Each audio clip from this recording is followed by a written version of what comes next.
itu cucu ya, cantik itu. Yang di Cirebon ya dok? Iya, betul. Oh iya ya.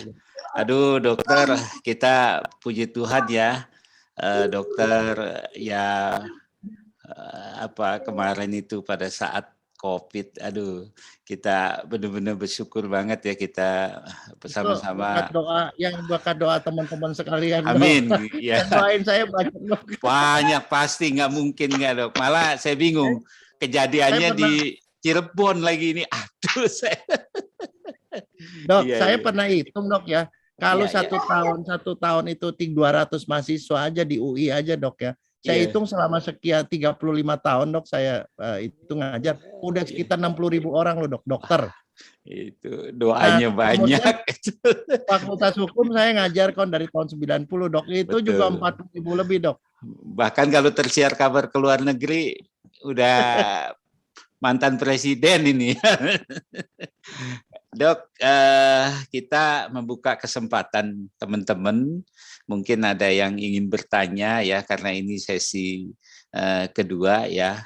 Kita beri kesempatan ya dok. Di sini juga hadir dari Forensik Bayangkara, ada juga staf pengajar yang sama-sama dokter sekarang nih, Dokter Yudi, dia Ketua Iluni Atmajaya ya. Mungkin silakan tanpa saya sebut satu-satu. Ada juga ini dari NTB ya, Cak Min.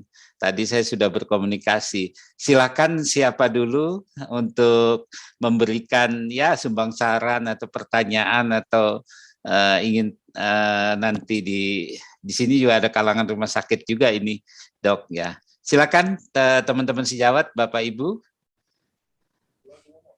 Halo. Teman-teman, Bapak Ibu, silakan untuk dibuka mute-nya. Ini di chat nih banyak yang malah memberikan saran, tapi kayaknya malu-malu nih untuk ngomong nih. Silakan teman-teman, mangga dibuka. Dari kepolisian juga banyak ini, Forensik Bayangkara. Dokter Yudi dulu deh mungkin dari Ketua Iluni nih, Ketua Iluni saya, silakan sama-sama Forensik, silakan.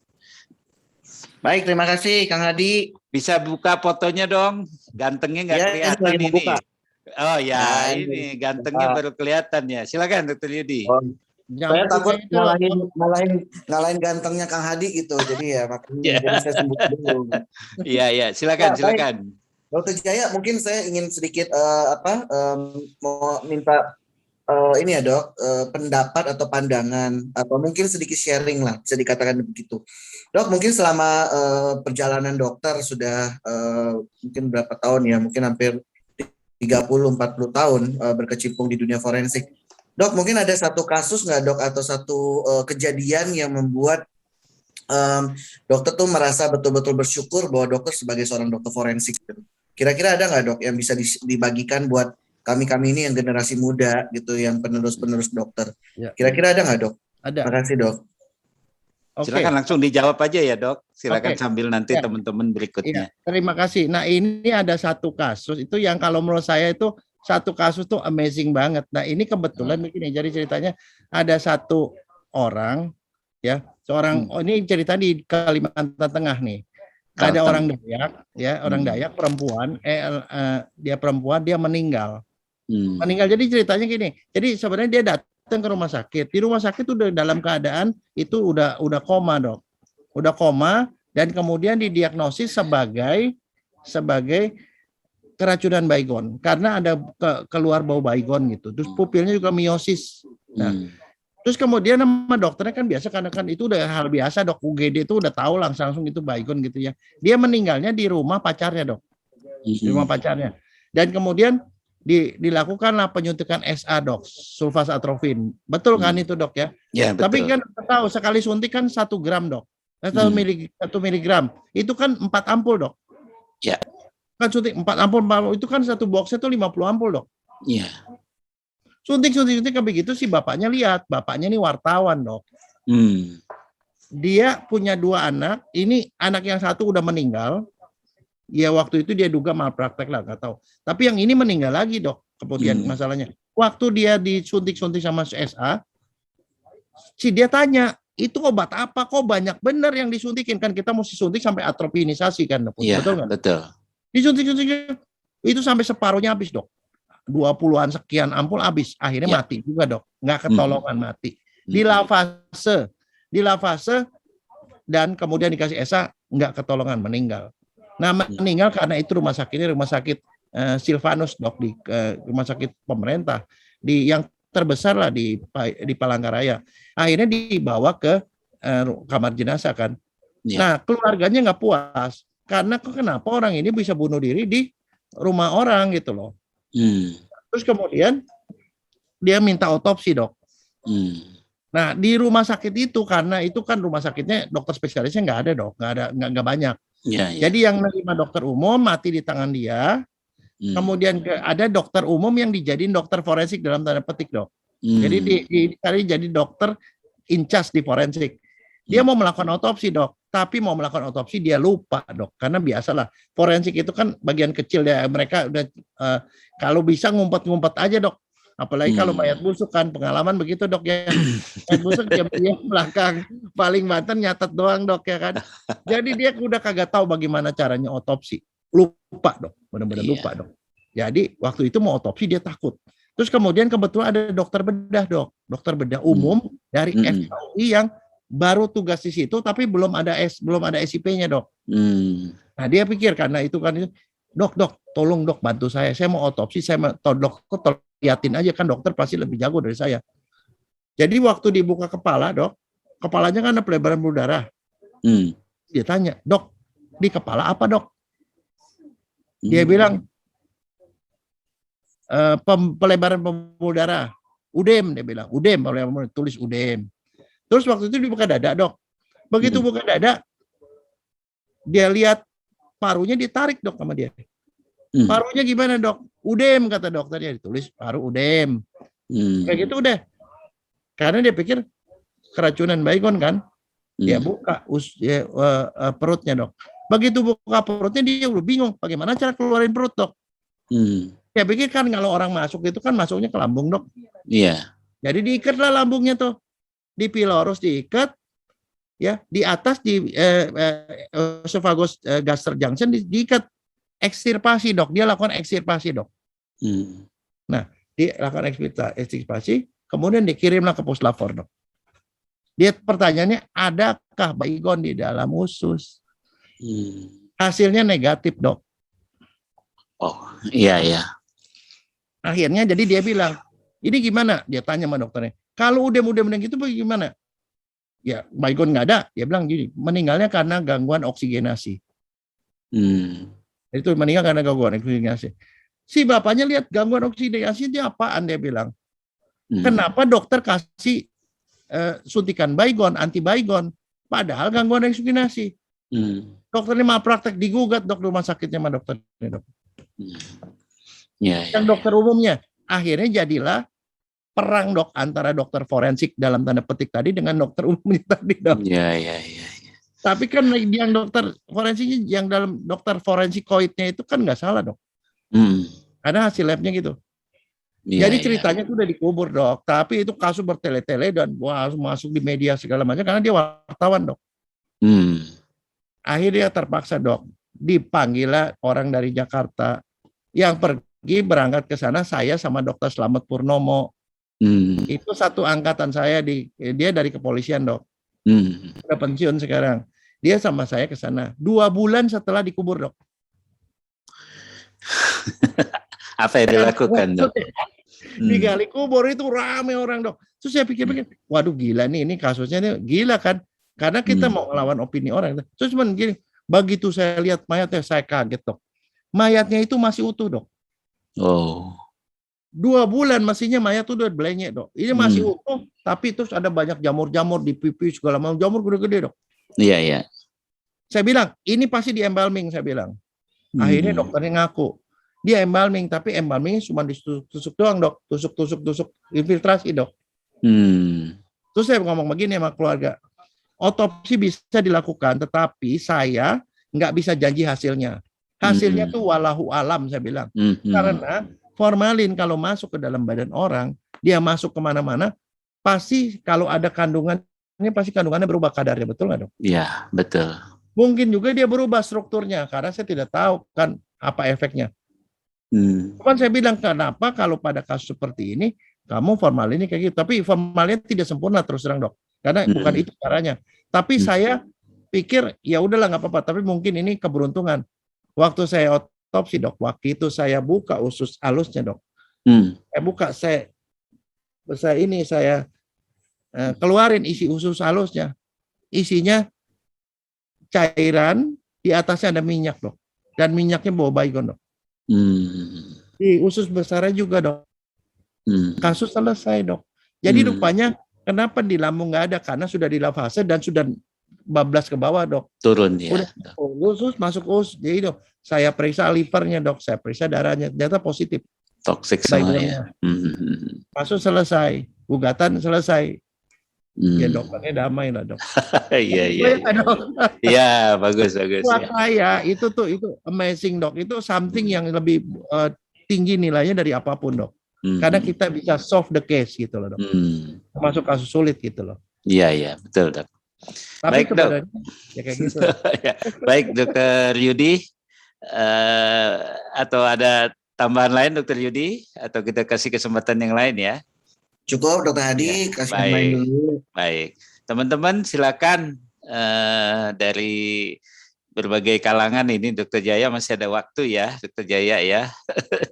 Silakan, mungkin yang mau bertanya dari NTB ada Dokter Ali Praja juga, ada Pak Capnin, ada Deka Bagus. Silakan, yang lain-lain dari Forensik Bayangkara mungkin. Mana ini?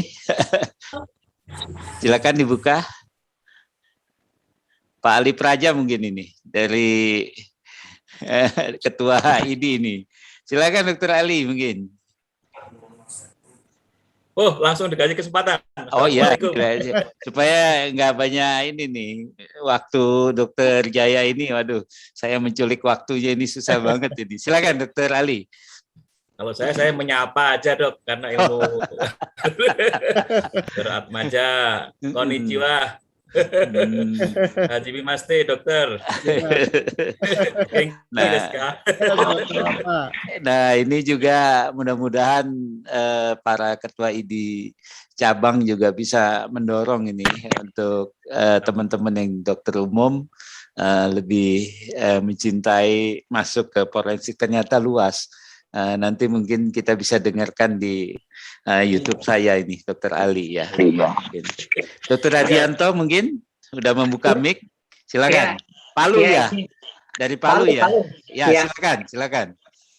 Ya, terima kasih Dokter Hadi. Izin bertanya Dokter Jaya. Ya. Saya dokter umum sebelumnya di instalasi gawat darurat. Sekitar 5 tahun yang lalu saya pernah ada visum yang serta-merta saya hanya buat saja berdasarkan format rumah sakit yang sebelum saya ada di situ sudah ada. Jadi format per zaman bahula lah, katakanlah begitu. Ya, jadi saya lagian kalau dokter IGD bikin visum itu kan kadang-kadang kan pecah konsen gitu antara ngurusin kasus gawat darurat kemudian urusan visum yang kesannya sih sepele ya. Penganiayaan ringan sih waktu itu, apalagi bukti fotonya ada. Singkat cerita, intinya visum yang saya buat itu akhirnya dipersoalkan. Ya. Saya sempat merasakan kursi panas di pengadilan negeri terkait visum yang saya buat, karena memang waktu itu di bagian ketiga dari visum soal pemberitaan, itu digabung itu antara unsur subjektif dan objektivitas, tidak dipisahkan dia. Jadi dia hanya tulis pemberitaan. 1, 2, 3, 4, 5. Nah 1 itu isinya anamnesis, 2, 3, 4 itu pemeriksaan fisik, tetapi tidak dipisahkan secara spesifik ini subjektif, ini objektif gitu. Nah tetapi ketika saya mengambil kesimpulan, misalnya waktu itu di pemberitaan itu nomor 1 itu kan subjektif, keluhan dipukul, ditinju gitu ya. Kedua baru ditemukan laserasi, luka robek di sini dan sebagainya. Tetapi kesimpulan saya konsisten hanya berdasarkan pemeriksaan fisik, objektifnya saja. Jadi saya tidak bilang di kesimpulan orang ini ditinju, enggak. Saya katakan adanya laserasi sekian kausal dugaan karena kekerasan tumpul. Nah, waktu itu saya sempat bahkan saya sempat di BAP, dituntut balik waktu itu, sampai sekarang masih ada di Google nama saya, Dr. Ardianto membuat visum palsu. Jadi saya dituntut itu membuat visum palsu gitu ya. Tapi saya tenang aja sampai sekarang di sini ada masalah, saya sudah jawab semua sama penyidik. Pertanyaan saya adalah, apakah ada format baku nih dari PDFI soal pembuatan visum et repertum bagi dokter umum untuk pemeriksaan luar yang saya maksud tentunya. Karena saya belum ketemu sih, jadi saya bikin-bikin sendiri akhirnya, tetapi ya saya bersyukur sejak kasus itu belakangan ini tidak pernah ada kejadian buat teman-teman sejawat yang lainnya, karena saya buat lebih detail berdasarkan literaturnya ada. Yang kedua, pertanyaan saya terkait bagian kesimpulan dokter, ketika kita lakukan pemeriksaan luar, umumnya kan kasus luka nih. Setahu saya di kesimpulan itu poin-poinnya kan kita tentukan ini jenis apa lukanya, jenis luka apa, kemudian dugaan penyebabnya apa, kemudian ada derajat atau klasifikasi luka. Nah, saya fokus pada pertanyaan soal derajat atau klasifikasi luka. Nah, forensik kita tahu adalah basicnya ilmu kedokteran, tetapi peruntukannya untuk hukum, sedangkan kedokteran dan hukum punya falsafah kebenaran yang berbeda menurut saya. Kalau hukum kan kebenarannya kan dia koherensi, konsistensi, disesuaikan dengan peraturan atau undang-undang yang ada. Misalnya di luka ringan, sedang, berat itu berdasarkan KUHP dia. Sedangkan ilmu kedokteran kebenarannya kan korespondensi. Dia berdasarkan fakta yang ada. Dia tidak mencocok-cocokkan sebenarnya dengan pasal-pasal kalau menurut saya, tetapi referensi literatur forensik yang saya baca, derajat luka yang dipakai ilmu kedokteran forensik justru mengacu derajat luka menurut hukum. Misalnya dikatakan derajat luka ringan itu kalau tidak mengakibatkan penyakit atau tidak mengganggu pekerjaan seseorang. Kalau yang kedua mengganggu dan yang ketiga itu yang berat itu ya termasuk kematian atau kecacatan di situ. Nah, maksud saya gini, kenapa kok kita dari dunia kedokteran forensik, mohon maaf kalau saya salah atau saya belum tahu ya, kenapa kita tidak membuat satu derajat luka tersendiri yang menurut versi kedokteran, bukan menurut versi hukum, ini ringan, sedang, atau berat. Kenapa saya pertanyakan itu? Karena misalnya untuk dokter kan tidak perlu sampai menilai apakah luka ini akan mengganggu pekerjaan dia atau tidak. Ini kan mengganggu pekerjaan, ini kan sudah urusan sosial, bukan ilmu kedokteran. Kita nggak tahu pekerjaan laserasi di jari jentik itu mungkin ringan buat pekerjaan buruh, tetapi buat artis atau musisi kan itu bisa jadi menghalangi pekerjaan atau luka berat. Nah, ini yang menurut saya itu kewenangannya hakim, biarlah urusan penegak hukum, tetapi kita murni hanya di objektif menentukan lukanya. Biasanya sih saya membuat visum kesimpulan itu hanya clue-cluenya saja. Misalnya luka ringan itu ya saya katakan saja relatif ringan, tidak mengakibatkan, tidak perlu perawatan lanjut. Kalau kira-kira butuh infeksi dan perawatan lanjut, saya sebut perlu perawatan lanjut di rumah sakit untuk observasi. Tapi saya tidak bilang ringan sedang. Kalau berpotensi mengakibatkan kecacatan atau kematian, saya bilang berpotensi. Saya tidak pernah mengatakan luka ringan, sedang, atau berat di dalam satu kesimpulan. Nah, bagaimana menurut dokter? Terima kasih. Jadi kesimpulannya mungkin kalau di KUHP kadang-kadang kita nggak begitu sesuai lagi ya, Dokter Ardianto ya. Mungkin nanti kita minta penjelasannya dari Dokter Jaya. Silakan Dokter Jaya, sambil yang lain nanti kita tunggu ya. Silakan Dokter Jaya. Begitu Dokter Hadi. Itu ya. Justru itu ya. Ini kalau saya ngomong yang pertama dulu ya. Iya, itu ya. Soal masalah soal SOP ya. SOP. Terus terang begini, ini karena forensik itu dibilang susah-susah gampang sebenarnya, karena kenapa? Basicnya kedokteran, tetapi dia menggabungkan kedokteran untuk dipakai oleh hukum. Ya, betul. Istilahnya kita adalah produsennya, dia penggunanya. Nah, itu harus connect. Nah, connect-nya itu harus pakai bahasa. Nah, disitulah forensiknya berperan. Nah, kenapa itu ada masalah? Ya karena justru dokter umum tuh pengetahuannya nggak cukup untuk itu.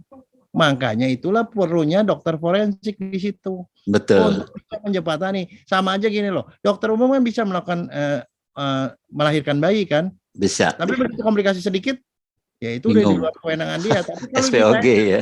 terpaksa, kalau di daerah terpaksa dok, seksio pun dilakukan kalau nggak ada SPOG. Iya, betul. Gitu. Nah jadi malah itu mengenai SOP itu justru kalau dia bikin SOP itu ya dokter spesialisasinya juga kagak ini dok, nggak ada gunanya karena itu case by case dok. Jadi kalau saya bilang itu gini, kita ini sekarang udah masuk di era yang namanya era digital. Artinya misalnya contoh nanti bisa minta nomor saya ke Dokter Hadi. Ya. Itu kita itu bisa di apa ya? Saya juga menghimbau dokter-dokter forensik yang ada dimanapun yang mungkin nggak ada di rumah sakit dan segala macam untuk jadi konsultan. In case ada dokter umum kayak gitu bermasalah dengan visum kan tinggal kontak situ, tinggal telepon. Ini saya punya masalah kayak gini, bagaimana caranya? Termasuk bagaimana cara membuat kesimpulan visum begitu. Nah itu jadi artinya dimungkinkan untuk konsultasi ke saya pun bisa gitu. Jadi dari luar kota, luar pulau juga nggak masalah. Jadi itu. Nah, terus mengenai soal yang di UGD, saya cuma bilang begini, ada beberapa kekeliruan itu yang terjadi di UGD. Karena kenapa? Yang pertama, kalau pasien datang diterima oleh dokter umum di UGD, betul kan? Dokter umum periksa dia anamnesis, pemeriksaan fisik, pemeriksaan penunjang. Kalau pasien itu kemudian dirawat, yang rawatnya rawat bersama lagi dokter saraf dan kemudian misalnya dokter ortopedi. Nah, kebanyakan di rumah sakit ya dokter spesialisnya langsung aja ditimpain tuh ke dokter umumnya. Pokoknya kamu yang bikin visum, dia tanda tangan sendiri. Itu nggak sesuai dengan konsep visum sebenarnya. Visum itu artinya dia melihat dan repertum dan menemukan. Jadi dia sendiri yang melihat, dia yang menemukan. Artinya sebenarnya mestinya yang tanda tangan visum itu nggak 1 orang, 3. Dokter umum itu bertanggung jawab atas pemeriksaan di UGD, dokter bedahnya bertanggung jawab atas lukanya dan perawatan setelah itu, dokter saraf juga tentang bagian sarafnya. Sehingga kalau dipanggil oleh polisi seperti dokter Ardi tadi, yang bertanggung jawab itu ya dokter masing-masing. Kebayang nggak kalau misalnya yang dipermasalahin itu soal patah tulangnya? Ini patah tulangnya bikin pincang terus apa enggak? Ditanya ke dokter Ardi, kan dokter Ardi nggak ngerti. Betul nggak? Nah itu dia. Jadi itu yang satu. Jadi itu nggak. Nah sekarang mengenai soal luka, saya ngomong begini. Soal luka itu kan sebenarnya kan itu ada terbagi 3 kan. Luka ringan, luka sedang, luka berat. Kalau dalam terminologi hukum namanya penganiayaan, penganiayaan ringan, penganiayaan nggak pakai sedang ya, dan penganiayaan berat. Itu kategorinya itu. Nah sebenarnya itu adalah suatu undang-undang yang salah. Karena kenapa? Yang penganiayaan ringan itu sebenarnya nggak ada. Kalau kita belajar, beberapa orang belajar di tentang KUHP Belanda, itu pasal ringan tuh nggak ada. Makanya di Indonesia tuh rada aneh. Pasal 351 ayat 1 itu penganiayaan. Pasal 51 ayat 2 penganiayaan berat. Yang 3 penganiayaan yang menyebabkan mati. Tapi yang penganiayaan ringannya itu bukan ada di lebih awal, tapi di belakang. 352, bukan 351. Kan mestinya kalau ringan itu kan mestinya kan dia di atas. Nah, jadi sejarahnya kenapa bisa begitu? Sebenarnya waktu itu ceritanya kan yang bikin itu orang Belanda. Penganiayaan itu terjadinya kenapa? Karena ada di perkebunan di Sumatera, ada mandor gebukin pegawainya, pegawai perkebunan. Ya. Sama-sama orang Indonesia. Nah, hukumannya 2 tahun 8 bulan. Nah, padahal menurut aturan undang-undang, kalau hukumannya lebih dari 1 tahun, nggak bisa diadili di Sumatera, harus ke Jawa, di Jakarta, Surabaya. Nah, jadinya kalau 2-2 di bawah, bayangin, kalau pidana kan panjang ceritanya. Si mandornya harus ke Jakarta, si pegawainya di Jakarta kan bisa kebengkelai. Maka nih si orang Belanda ini pikir bagaimana caranya supaya diakalin supaya nggak mengganggu kerjaan perkebunan. Maka dibakinlah pasal 352 setelah pasal-pasal penganiayaan tadi. Itu yang menerangkan kenapa penganiayaannya nggak ada penganiayaan sedang. Karena penganiayaan ringan ini ditaruh di belakang. Nah, itu satu. Nah, kedua, supaya nggak ada terjadi aturan, sebenarnya yang ada itu cuma satu, pasal 90 KUHP. Itu penganiayaan berat. Berat adalah bla bla bla bla tulis. Itu doang patokannya sebenarnya. Nah, cuman karena lukanya itu menyebabkan satu luka, itu ada penganiayaan dan penganiayaan berat, ditambahin yang ringan kan terpaksa dia mesti kasih definisi nih apaan nih gitu. Nah, keluarlah kata-kata tidak tidak menyebabkan penyakit atau menghalangi pekerjaan, pencarian, dan jabatan si pencarian itu ditambahin. Karena kalau yang penganiayaan itu menyebabkan. Nah, saya cuma bilang gini, kalau ujian saya sama siswa saya bilang, sebenarnya pada prinsipnya nggak usah kita bikin yang ringan, karena yang ringan-ringan, kecuali yang ringan banget, karena itu sebenarnya kagak ada sebenarnya. Nah, satu. Nah, sekarang ini soal bahasa. Dokter ngomong, orang hukum pakai. Nah, sekarang filosofinya kenapa perlu dokter bikin visum?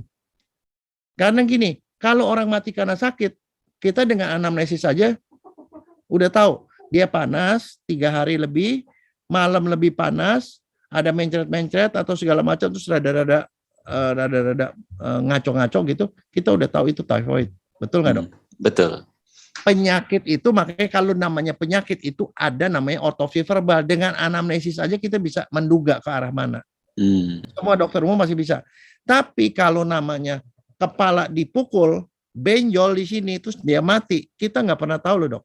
Apakah cuman benjol di kulit, apakah tulangnya patah atau enggak, ada subarachnoid, subdural, hematom, atau sampai laserasi. Kita nggak pernah tahu. Makanya harus diotopsi. Makanya dogma forensik so far adalah kalau diotopsi kita tahu sebab mati, kalau nggak diotopsi nggak tahu sebab mati. Itu, Dok. Nah, makanya harus dokter. Karena kenapa? Kalau orang dipukul cuman benjol doang, Dok, tapi nggak bikin mati, ya kita mesti cari penyakit lain.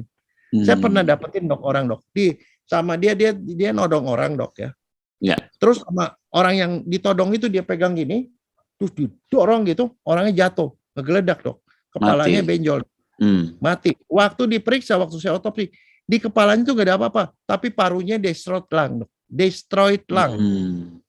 TBC paru semua, jadi hampir semua nanah semua, Dok. Ya ini saya bilang, ya berarti kan kekerasannya nggak bikin mati, Dok. Betul nggak? Iya, betul. Tapi saya bikin visumnya adalah bahwa, tapi begini, Dok, kalau dia nggak diituin mungkin juga nggak mati. Mungkin gara-gara dia didorong itu dia kaget, perlu oksigen lebih banyak, nggak bisa dipasok. Iya, karena memang udah ada destroyed-nya itu ya. Nah, itu dalam forensik namanya medical masquerades, Dok. Artinya ada satu penyakit yang terjadi pada orang ada satu kekerasan atau apa, dan itu dua-dua itu menyebabkan mati, Dok. Itu sama seperti gini, Dok. Saya tahu nih si A ini tuh takut kecoa, Dok. Dan dia tuh punya insufisiensi koroner. Saya tutup di dalam kamar, Dok. Saya kasih kecoa banyak, Dok, di situ. Terus dia ketakutan, dia mati serangan jantung, Dok. Otopsinya serangan jantung, tapi serangan jantung kan nggak terjadi kalau nggak dikasih kecoa, Dok. Iya, betul, Dok. Nah, saya akhirnya waktu itu bikin kesimpulan bahwa penyebab kematian adalah akibat kekerasan tumpul pada kepala yang terjadi pada orang yang menderita penyakit TBC paru hebat. Dipanggil saya ke pengadilan, Dok. Kenapa kamu bilang begitu? Kalau jantung saya tahu. Iya, saya bilang. Kalau orang paru gini, kalau dia nggak kenapa-napa, nggak kaget, nggak apa, dia bisa napas. Buktinya dia hidupkan sampai sejauh ini. Tapi gara-gara ada trauma itu, dia kaget, dia perlu butuh oksigen banyak. Jadi yang salah mana? Saya bilang, salahnya tetap kekerasan, tapi ada peringan pidana, Dok. Kurangin 1/3 itu loh, Dok. Jadi takarannya ada. Nah, itu maksudnya saya kayak gitu-gitu. Nah, itu tuh teknik-teknik kayak gitu tuh mesti ini, Dok. Nah, sekarang tadi menarik pertanyaan Dokter Ardi begini. Saya coba gini loh, Dok. Orang suka salah. Jadi gini, mungkin supaya ilustrasi gini, Dok. Saya ini punya kebiasaannya kalau saya ada tamu misalnya, lagi ngobrol-ngobrol terus cucu saya datang, Dok. Biasa kan anak kecil kan suka tarik perhatian, betul nggak, Dok? Betul. Opa, mau makan, mau begini. Terus saya bilang, diam. Tapi dia begitu ganggu terus, Dok. Sampai akhirnya saya bilang begini. Ya nggak taunya ditanya ngapain? Dia mau kencing, Dok. Nah, mau minta dianterin. Akhirnya saya bilang, saya bikin perjanjian sama dia, Dok. Begini ya. Kalau mau kencing, kalau dia bilang mau kencing kan nggak kencing. Saya bilang, kalau kamu mau kencing, bisik aja di telinga opa. Iya. Saya bilang saya mau nyanyi. Iya. Kalau pipis kan jelek, Dok, suaranya, Dok. Iya, betul. Nah, jadi sekali waktu dia gitu, terus kebetulan neneknya ada, Dok. Dia bilang, opa, aku mau nyanyi, katanya. Saya bilang, ada di tangannya sama omanya. Terus kok omanya bilang, kamu nyanyi ya? Nyanyi di kuping nenek. Yang terjadi apa dok? Wah, Kupingnya dikencingin dok. waduh. Ini salah. Iya, iya, iya. Ini saya ngambilin itu supaya kita ngerti dok. Maksudnya gini loh dok. Orang hukum Iya, iya. punya aturannya sendiri. Ya, Orang dokter punya aturan sendiri. Tapi kalau dokter tulis misalnya luka ini adalah luka sedang, orang hukum nggak ngerti dok. Boten ngertos kata orang orang Jawa bilang. iya, Nah, iya. dia di dalam pasalnya bilang luka yang tidak menyebabkan penyakit atau halangan itu nama ringan. Kalau kita bilang, ini aja lukanya ringan nih, nggak ini. Kita tulis bahasa itu supaya kita nggak dipanggil ke pengadilan dok. Kita tulis itu dia ngerti langsung, tapi kita tulis luka ringan, pasti dokternya dipanggil ke BAP dok, atau dipanggil ke pengadilan dok. Tetap yang nentuin derajat luka kita. Saya setuju sama dokter tadi. Kita yang nentuin ringan, sedang, berat. Tapi habis itu pakailah bahasa mereka supaya kita nggak dipanggil ke sana. Ya kecuali kalau ada bedanya. Kecuali kalau dokter Ardi memang mau bikin CV, banyak dipanggil ke pengadilan. Tuh CV-nya, portofolionya panjang loh dok. Dipanggil sebagai ahli. Dokter Ardi, gimana ini Dokter Ardi? Iya. Makasih dok. Nah inilah paham yang dok ya, penting, itu kira-kira komunikasi. Nah itu yang diajarin di forensik. Makanya kalau saya ujian kayak gitu, nah, misalnya contoh dok ya, contoh nih dok. Ini ada seorang artis dok, dicakar mukanya dok, baret dok. Tapi baretnya ini kelihatan kan, dia itu artis yang sedang tayang sinetron dok. 10 episode gara-gara itu, ini baru episode kedua. 8 episode hilang dok. Karena kan dia nggak bisa kan dalam kondisi codet begitu dok ya. Iya betul. Ya dia hilanglah sekian ratus juta dok. Nah yang satunya lagi dicakar, yang dicakar tukang beca dok. Nah sekarang pertanyaan saya, kalau kita mau pakai aturan gitu, tukang becanya itu luka derajat ringan, betul nggak dok? Iya betul. Kalau artis itu kan mengganggu pekerjaan dok. Lukanya jadi berat, betul nggak dok? Iya. Karena mengganggu pekerjaan atau sedang lah paling sedikit. Iya. Tapi nggak boleh dok, secara hukum nggak boleh. Kita adalah dipanggil sebagai medis. Sebagai medis tetap aja ringan, walaupun artis kan sama kan? Iya, manusia juga. Luka tersebut tidak menyebabkan halangan dalam menjalankan pekerjaan jabatan si pencarian. Iya. Tulisnya kayak gitu karena itu bahasa yang ada di undang-undang. Iya. Ya kalau mau ubah undang-undang, ubah dulu undang-undangnya. Itu satu. Nah, kalau misalnya dibilang lo kalau gitu ruginya lebih besar dong. Rugi itu kan perdata, betul nggak dok? Iya. Nah, pidananya harus sama. Kita itu diminta dipidana. Jadi derajat luka kita nggak tergantung dari pekerjaannya. Kita nggak usah tahu. Nah, sekarang contoh, kalau saya getok nih jari orang nih sampai bengkak dok. Nah, yang saya getok 2 orang. Satu pengetik 10 jari dok. Iya. Dia nggak bisa kerja sama sekali kan? Iya. Karena ada huruf yang hilang. Sama pengetik 11 jari dok. Pasti bisa hilang. Kalau itu derajat 2 sama-sama derajat 2 dok. Nah, pakailah bahasa yang di undang-undang supaya kita nggak dipanggil. Dokter Ardi, ini kita harus lebih cerdas ini. Iya. Ada tanggapan Dokter Ardi? Ya, Mungkin. ya baik. Ya, ini memang seni membuat kesimpulan yang nuansa medis tetap ini, tetapi tujuan pro justisianya tetap tercapai. Betul. Baik, terima kasih Dokter Hadi. Saya boleh tanya satu kasus aktual sama Dokter Jaya? Oh boleh, silakan. Dokter Jaya, ini kan ada kasus ini pasien COVID yang masuk rumah sakit daerah, sembuh COVID-nya, tapi kehilangan satu indera mata. Jadi buta singkat ceritanya. Nah ini lagi kasus, saya ketepatan diminta untuk memberikan keterangan dari ahlinya di sini. Saya lihat sih tidak ada satu upaya, ya mungkin karena di daerah juga ya, untuk mencari tahu sebab pastinya buta ini karena apa. Analisa pertama pihak keluarga itu karena oksigen. Kan dia pakai sungkup ya, masker, simple face mask. Kalau menurut dokternya sih, ya memang salah satu komplikasi COVID memang bisa sampai ke situ. Yang terjadi itu adalah ulkus kornea perforans. Pertanyaan saya ke Dokter Jaya, apakah memang untuk eh, menentukan suatu sebab terjadinya suatu kematian kalau lebih luas atau kecacatan itu memang harus dibuktikan secara katakanlah kalau meninggalkan otopsi ya, kalau begini cacat begini mungkin dengan biopsi, kultur atau histopatologi, apalah intinya. Tanpa itu kita hanya bisa menduga atau berasumsi sebab terjadinya kondisi tersebut. Itu yang jadi pertanyaan saya. Karena kalau kita perhatikan unsur-unsur di pidana, misalnya kalau yang kali ini dituntut kan pasal 360, selalu ada kata yang menyebabkan. Satu unsur saja kalau misalnya menyebabkannya ini kabur atau asumsi, kan dianggap gugur. Jadi tidak bisa dipakai gitu loh. Nah itu maksud saya. Terima kasih Dr. Jaya. Ya, silakan Dr. Jaya. Nah, ini gini. Sekarang saya mungkin mau nanya dok sama Dr. Adi. Dedimernya berapa dok? CRP-nya berapa dok? Tidak diperiksa di daerah, tidak ada pemeriksaan itu. Nah, ini barangkali saya mau nerangin sedikit ya apa bedanya dokter sama orang hukum. Itu kadang-kadang kalau itu kita nggak ngerti, kita tuh nggak bisa ngerti pola pikirnya mereka. Begini.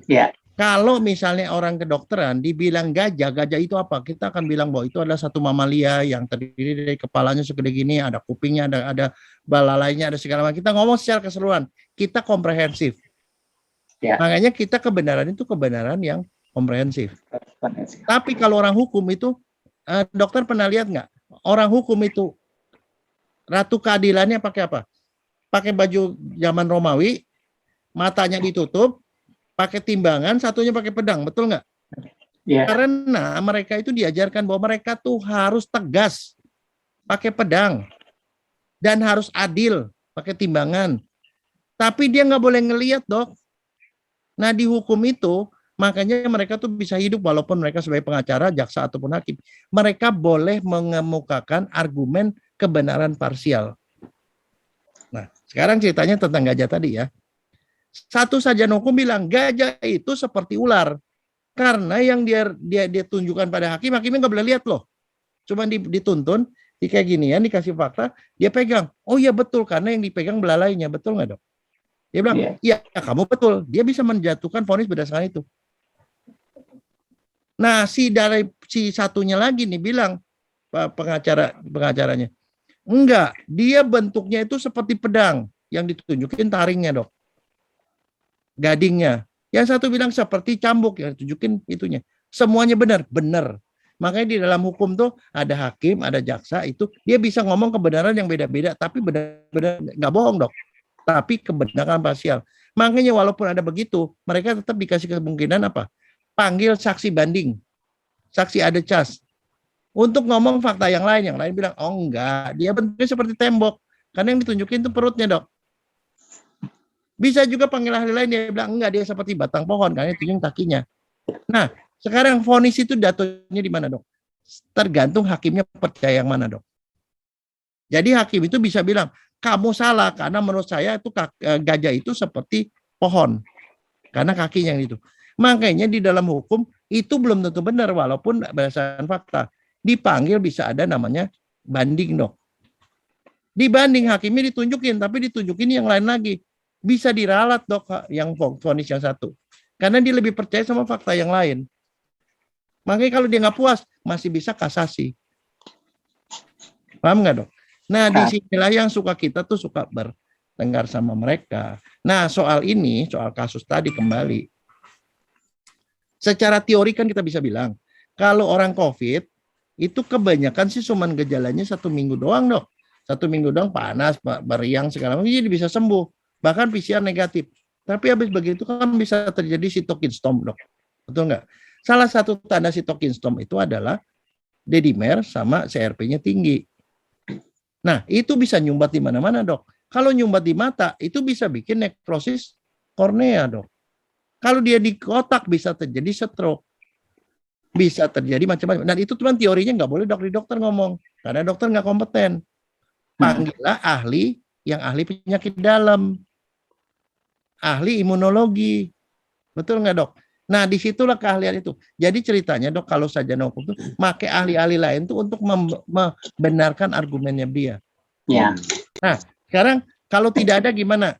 Ya tidak ada silakan. Kan di dalam hukum yang benar adalah begini dok. Siapa yang mendalilkan dia yang harus membuktikan dok. Buktikan.